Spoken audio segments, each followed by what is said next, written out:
India is the biggest threat of having the civil war, जिसके बाद फिर crime होगा, करप्शन होगा और पूछो ही मत।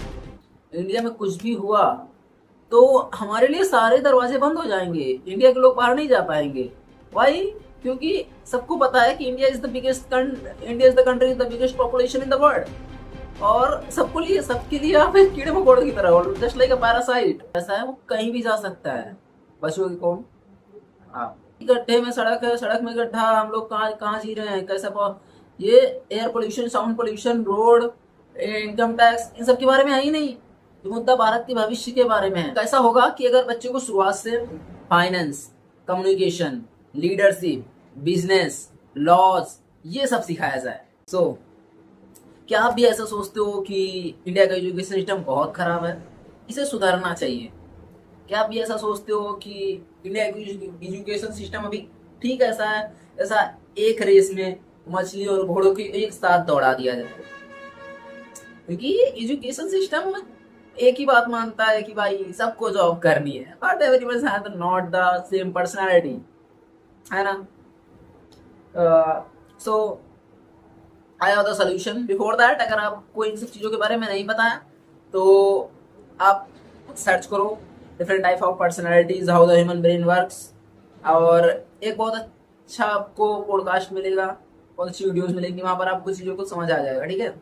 और अगर आप ये जानना चाहते हो कि अभी करंट सिचुएशन क्या है इंडिया की, then go with the podcast of Raj Samani, जहाँ पर अभी अभी आया है इंडियन क्राइसिस को लेकर, उसको देखो, आपको चीज़ें समझ आ जाएंगी। हम बात करते हैं सॉल्यूशंस की, ठीक है?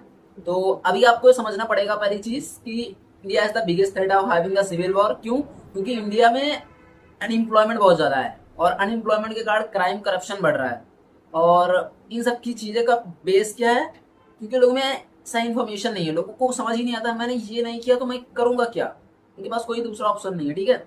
और इस चीज़ का एक ही इंफॉर्मेशन, एक ही मतलब जो फाइनल कंक्लूजन निकलता है वो ये कि जो हमारी एजुकेशन सिस्टम है वो बहुत खराब है।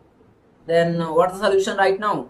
तो there is few things that I wanted to let you know, ठीक है? आप एक चीज बताओ मेरे को, क्या आप ऐसा चाहते हो, नहीं चाहते हो कि हमारा एजुकेशन सिस्टम में एक ऐसा एजुकेशन सिस्टम हो जहां पर डे वन से प्रैक्टिकल स्किल्स पर फोकस किया जाए, ना कि इसके कि भाई रटते रहो रटते रहो रटते रहो, अकबर ने किसको मारा? भाई हमें क्या जरूरत है गूगल के जमाने में, एआई के जमाने में जानने की कि अकबर को किसने मारा, या फिर फला फला जगह पर क्या हुआ? क्या मतलब है? We are not going, everyone not going to be the historiologist, right? And so कैसा होगा कि अगर बच्चे को शुरुआत से finance, communication, leadership, business, laws, ये सब सिखाया जाए, है ना? Sound systems, but this is the only way to improve the country right now, to improve the education system of our country and improve our level also। क्योंकि आप देख रहे हो कि अभी मोदी जी ने क्या स्टेटमेंट दिया है और उसके बाद हमारी क्या क्या सिचुएशंस हो सकती हैं। मैं कंटिन्यू करूँ उसके पहले मैं एक चीज़ और बताना चाहूँगा कि आपको ये चीज़ समझनी पड़ेगी कि India is biggest threat of having civil war. और इसके पीछे का रीजन बहुत सिंपल है, क्योंकि सबको पता है कि अगर कल इंडिया कोलैप्स हुआ, इंडिया में कुछ भी हुआ तो हमारे लिए सारे दरवाजे बंद हो जाएंगे, इंडिया के लोग बाहर नहीं जा पाएंगे। वाई? क्योंकि सबको पता है कि India is the country with the biggest population in the world. और सबके लिए आप एक कीड़े मकोड़े की तरह, जस्ट लाइक अ पैरासाइट। वो सब कहेंगे, सब आ जाएंगे, भाई बंद करो इनके लिए दरवाजे, कोई आपको एंट्री नहीं देगा। ये मजाक की बात नहीं है, ठीक है? और सबके सब जितने भी आपके नेता हैं, सो कॉल्ड जितने भी लोग, जिसके पास पैसा है वो कहीं भी जा सकता है। बचोगे कौन? आप। सो अपने लिए जाओ, ठीक है? ये मुद्दा इस बात का नहीं है कि गड्ढे में सड़क है, सड़क में गड्ढा, हम लोग कहाँ कहाँ जी रहे हैं, ये air pollution, sound pollution, road, income tax, इन सब के बारे में है ही नहीं। ये मुद्दा भारत के भविष्य के बारे में है। आपने सुना होगा बहुत ही पुरानी, मतलब अटल बिहारी वाजपेयी ने कहा था कि सरकारें आएंगी जाएंगी, देश रहना चाहिए। देश इसलिए रहना चाहिए क्योंकि देश आपकी पहचान है। अगर देश नहीं रहा तो आप क्या कर लोगे? कुछ नहीं कर लोगे। और इन सब चीज़ों से बचाने का एक ही तरीका है, एजुकेशन सिस्टम। ठीक है, आप मैं चीज़ों को आपको ले जाऊँ फ्लो में, उसके पहले आप समझो। ठीक है, मैं जब 11th-12th में था तब मुझे समझ आ गया था, क्योंकि मैं हमेशा चीज़ों को एनालाइज कर रहा हूँ। ठीक है, तो मुझे बहुत से फ्लॉज दिख रहे थे, क्योंकि भाई हमेशा रटो, फाइल बनाओ, ये बनाओ, तो मुझे काफ़ी खराब लग रहा था कि क्या मतलब इन सब चीज़ों का लिखो लिखो लिखो। भाई if I remembered in my brain and I knows everything, I can figure out each and everything, then क्या जरूरत है किसी फाइल बनाने की, क्या जरूरत है नोट्स बनाने की। तो उसी समय से मैं चीज़ों पर एनालिसिस कर रहा था। मैंने 1 साल कंप्लीट रिसर्च की इस बारे में कि अगर हमें इंडिया का बेस्ट एजुकेशन सिस्टम वो फ्री में देना है तो हम लोग उसे कैसे दे सकते हैं। उस पर मैंने डिटेल एनालिसिस की। ठीक है, उसके बाद मैंने एनालिसिस की कि अगर हमें और भी चीज़ें इंप्रूव करनी, आज के करंट एजुकेशन सिस्टम में प्रॉब्लम्स क्या हैं, उनको मैंने फिगर आउट किया। उसके बाद मैंने एक ऐसा एजुकेशन सिस्टम डिज़ाइन किया है, और अभी भी इसमें बहुत सी खामियां हैं, इसमें बहुत सी चीज़ें इम्प्रूव करना है। एंड लेकिन जो इम्पोर्टेंट थिंग है वो ये है कि आपको जागना पड़ेगा। ठीक है, आपको इसलिए जागना पड़ेगा क्योंकि बच्चों के आपके भविष्य का सवाल है। दिस इज माई बिजनेस, मैंने कोई समाज का ठेका नहीं उठा रखा है। This is my business model कि भाई ऐसे ऐसे करेंगे, अभी एक सर करंट प्रॉब्लम है, इनको सॉल्व कर देंगे, क्योंकि बिजनेस ऐसे ही चलता है, सिंपल।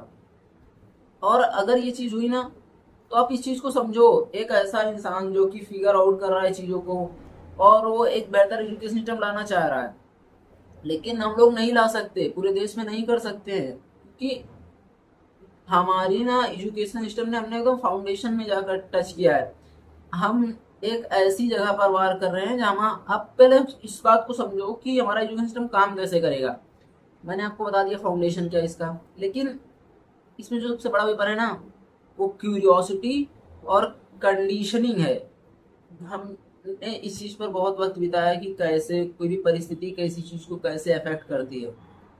हमारा सबसे बड़ा वेपन यही रहने वाला है इस पूरे के पूरे एजुकेशन सिस्टम में, क्यूरियोसिटी और परिस्थितियाँ। कोई भी टीचर हम उसे कितना भी गाइडेंस दे दें, वो इन सब चीज़ों को ध्यान में रखते हुए 10-20 बच्चों से ज़्यादा नहीं पढ़ा सकता। तो ऐसे आप कैसे सोच सकते हो कि भारत के इतने सारे बच्चों को हम इस लेवल की एजुकेशन दे सकते हैं। इसके लिए सरकार का साथ आना, आप लोगों का साथ आना बहुत इंपॉर्टेंट है।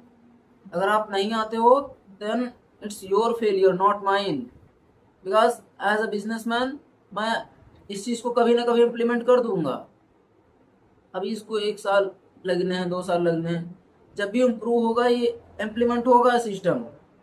लेकिन ये आप लोगों के लिए फेलियर होगा कि आप लोग जिस प्रकार आपने सड़कों पर मुद्दा नहीं उठाया। ये टैक्स, अच्छी हवा, अच्छा खाना, अच्छा पानी, अच्छी सड़कें, अच्छा हेल्थ, इसके बारे में नहीं है, बल्कि इन सब से भी ज़्यादा जरूरी शिक्षा के बारे में है। तो अगर आप अपने बच्चों के लिए नहीं जाग सकते, तब आपके लिए कोई नहीं जाग सकता। ये चीज़ आपको याद रहनी चाहिए। Let's figure out the things, and I wanted to really know कि आप एक ऐसे एजुकेशन सिस्टम में अपने बच्चों को पढ़ाना चाहते हैं कि नहीं, क्योंकि मैं तो लेकर आऊँगा, कोई नहीं रोक सकता मुझे। I wanted the education system of my country at the top, और ये होकर रहेगा, आज नहीं तो कल आएगा।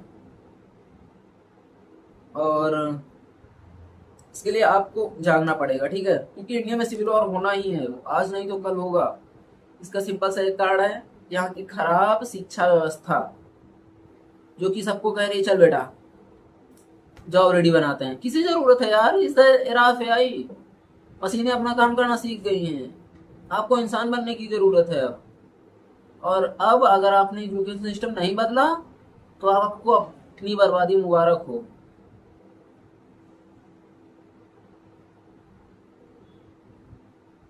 इसलिए बेहतर यही है कि आप अपने लिए जागिए, अपने बच्चों के भविष्य के लिए जागिए।